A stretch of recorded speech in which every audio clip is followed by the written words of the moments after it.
Hey guys, welcome back to another episode of What Did I Get This Week? This is going to be episode 5, and don't really have too much for the intro this week.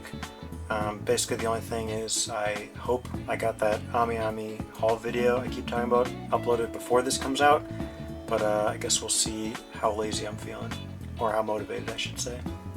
Anyway, getting right into the Viz pickups from this week, we've got Chainsaw Man Volume 20. I really like the colors on this cover. The cool blues and purples contrast nicely with like this lime green on the text here. That said, I still think the English logo for the Chainsaw Man volumes is pretty ugly. The text on the spine also I'm not a huge fan of. And then for the spine design itself, to me these have never really felt very Chainsaw Man-esque. I don't know about you guys, but just seems like it doesn't really fit the vibe of the series that much. Anyway, another cool thing about this volume cover is on the front we have Asa, and then flipping to the back we have Yoru, and I like that they are, facing different directions. Kind of like two sides of the same coin, mirror reflection sort of thing. You know, we've seen Yoru shouting bang like over and over again for the last dozen chapters. So getting to this chapter where, she first gets her new arms and first uses this attack, it was kind of interesting. It made me realize how far behind the physical volumes are. Like, I think we're like 4 or 5 volumes behind maybe. But I guess maybe they want to release them a bit slower since the manga does have more of an inconsistent release schedule late into part 2 now.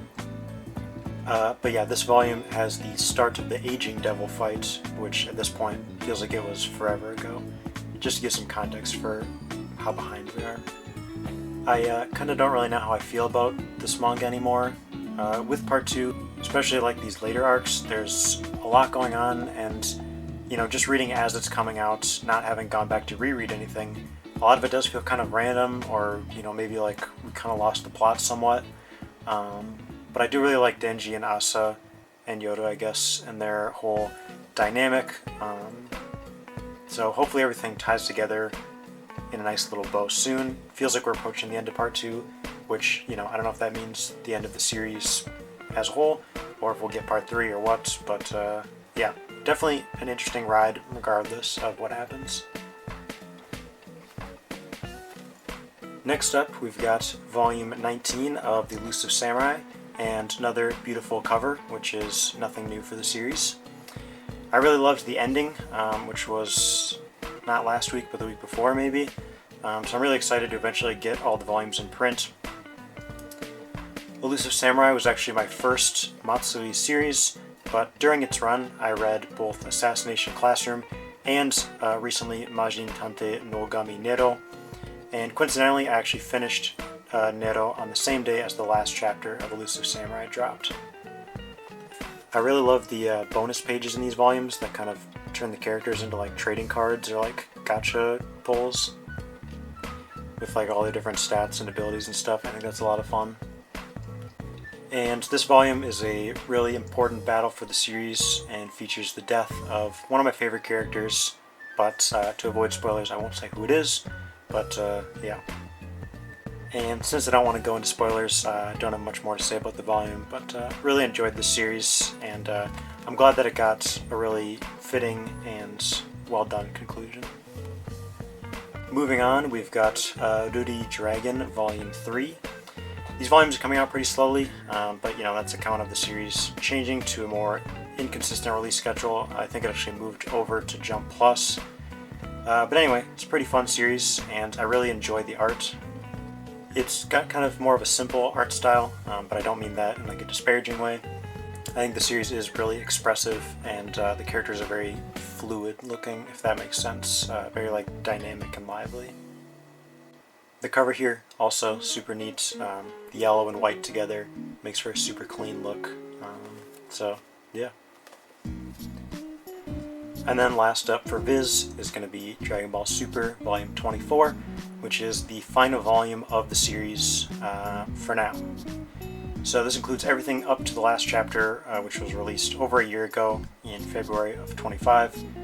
So for those who don't know, the series was put on indefinite hiatus after Toriyama passed away, and yeah, that still doesn't really feel real, does it?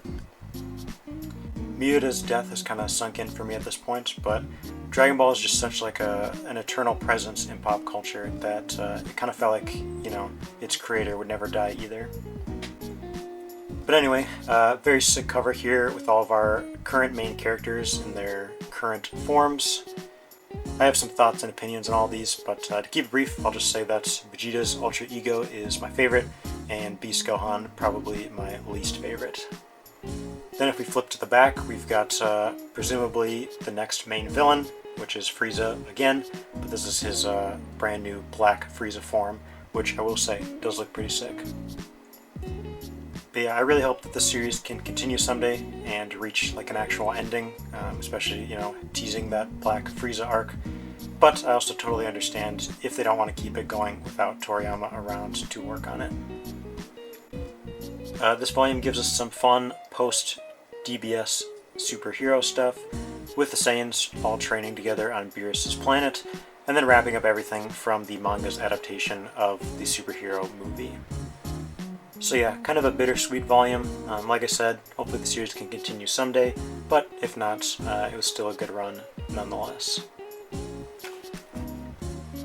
Moving on to Kodansha, we're back with another monthly Blue Lock volume. So we've got Sendo on the cover here, and I feel like it's got to be some sort of running gag that he was the U20 team's ace, but even in that game and since that game, he's not really done anything of importance. I'm sure we'll see more from him in the U20 World Cup. You know, we're still only on the second game that Japan has played. But anyway, this volume is mostly centered around Hiyori and his awakening, and it also gives us the finale of the Bastard Uber's game, which, like I said when I got the last volume, is my favorite game in the NEL arc, and probably my favorite, or at least one of my favorites, in the entire series. But yeah, really great stuff for this match, and for Hiyori as a character. And then we've got Kaiser, one of my favorite characters, absolutely losing it, always funny. And ending the volume off, getting the end of the PXG Manshine match, where Manshine, the unfortunate jobbers of the NAL arc, take another loss here. Poor Chigiri. Looking at the back real quick, I really hope we get a Blue Lock art book someday. I would love these color pages in nice big print, but yeah. And just one other book from Kodansha this time. It's going to be Futari Switch Volume 2. Honestly, I don't know much about this one, but I am a Hiramoto fan, so I wanted to pick it up. I have not started reading it yet, though. Fun coincidence having, you know, Kaneshiro with Blue Lock and Hiramoto with this series in the same week, since they just collabed on the Super Ball Girls manga, which got like canceled or something, I think, which sucks because I was enjoying it in all of its weirdness. Kind of had the best of both worlds from these two mangaka, but oh well. Moving on to some miscellaneous manga, we've got Ichi the Killer Volume 3 from 7 Seas.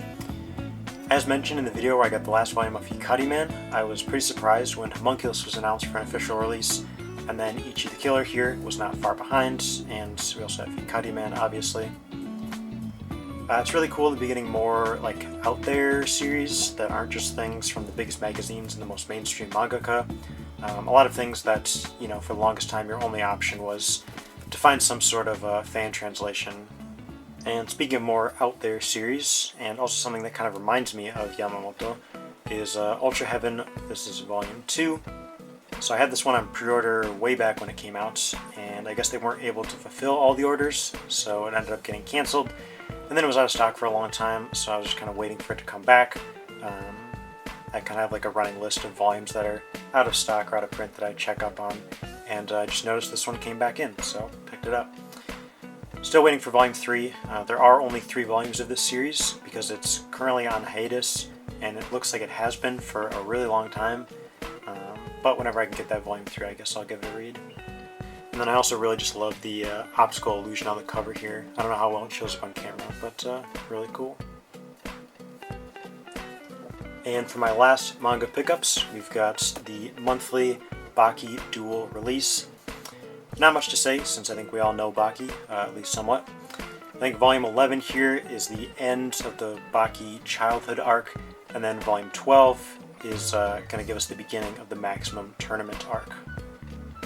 They are still shrink wrapped, so I won't really flip through them. With shrink wrapped manga, for like series I've already read, I never know when to open them. Like, obviously you buy books to read them and look at them, but I don't know.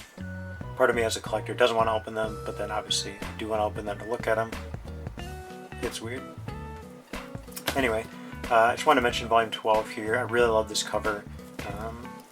Very nice. And much like JoJo, I really love how Itagaki draws faces. It's very unique, and the lips in particular are kind of defining trademarks of both Itagaki and Araki's art styles. Moving on to the only figure of the week, we've got the Figma Shiroko Tsunaokami, the cycling version, and this is a character from Blue Archive. And I haven't played Blue Archive, nor do I intend to, but a lot of these designs are really cute. Picked up some of the figures in the line. That being said, I feel like I need to cut myself off, since I can't just buy every single neat looking figure that I see.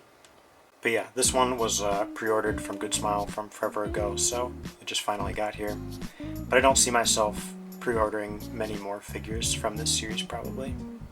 Anyway, I wanted this one because it seemed like a lot of fun. It's very different from the other Blue Archive figures, because it's like, kind of this gym wear, cycling uniform look. And it's actually going to go really well with a couple figures, other Figmas, in my January Amiami haul. So if anybody can guess what those are, let me know. And then finally, we've got something a little different. I've got 2 CDs here from Tatsuro Yamashita. We've got Right on Time and Big Wave. Big Wave, probably my favorite album from him. And, I've always kind of told myself that I wouldn't get into CD collecting because I really do not need to start another collection, but I've decided to make some exceptions. I want to get more into city pop, and a lot of it is not available on music streaming platforms, and the YouTube uploads kind of vary in quality and also get taken down a lot, especially the case for Yamashita here, since he doesn't want any of his music online. But anyway, I picked up these 2 albums here to kind of get the collection started. My goal is to eventually set up like a dedicated music device, which will probably be a modded iPod Classic, I'm thinking. But, I'll probably keep you guys updated on that, so stay tuned if that seems like something you're interested in. So yeah, that's going to be everything for this video. This is from the last 2 weeks, I guess. I might have enough stuff to do a video both next week and the following week, but I'm kind of wondering if I should maybe just make this a bi-monthly series. I guess I'd have to change the title to something like, What Did I Get the Last 2 Weeks, which doesn't sound as good, but anyway. If you guys have any thoughts on that, I'd be interested to hear it. But otherwise, I've got a Big Bad Toy Store pile of loot that I still need to film, and my January Amiami order has arrived just the other day, so I need to get around to making a video on that. Hopefully, I will have all that stuff done before my February Amiami order ships out. Hasn't come out yet, so we'll see. All that being said, hope you enjoyed. Thanks as always for watching, and see ya.